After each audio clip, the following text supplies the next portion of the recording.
Bonjour, je suis Olivier de Kerglas. À vos groupes et bonjour Monsieur Pranka. Aujourd'hui, je vais vous présenter deux concepts fascinants, l'effet d'halo et le sophisme de l'homme de paille ou caricature. Préparez-vous à découvrir comment notre esprit peut parfois nous jouer des tours. Commençons par l'effet d'halo. C'est un biais cognitif qui peut influencer notre jugement de manière surprenante. Imaginez rencontrer quelqu'un de très gentil.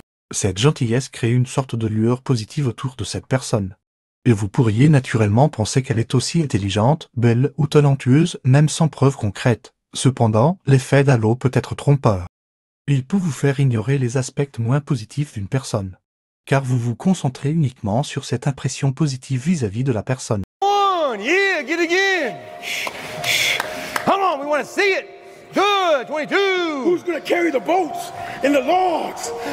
That's you, buddy. C'est un peu comme une illusion d'optique où la réalité est plus complexe que ce que l'on voit au premier abord.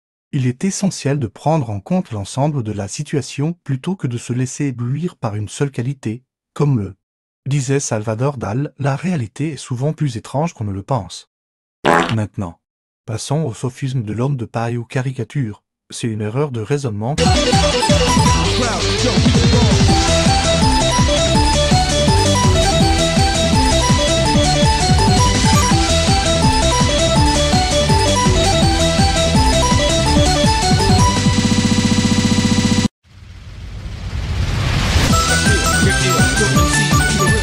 Survient lorsque quelqu'un déforme ou exagère les arguments de son adversaire pour les rendre plus faciles à contester.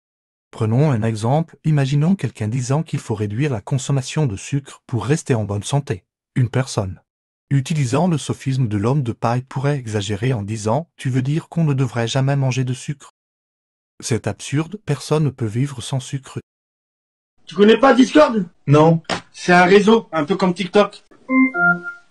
C'est quoi ces bruits de gueulements, hein? C'est quoi ça, tout ça?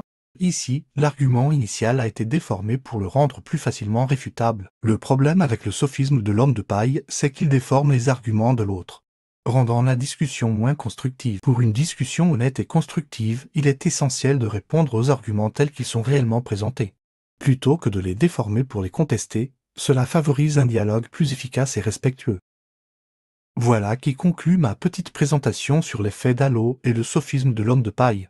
N'oubliez pas que la réalité est souvent plus nuancée qu'elle ne le semble et qu'une discussion franche et honnête est la clé d'une communication réussie.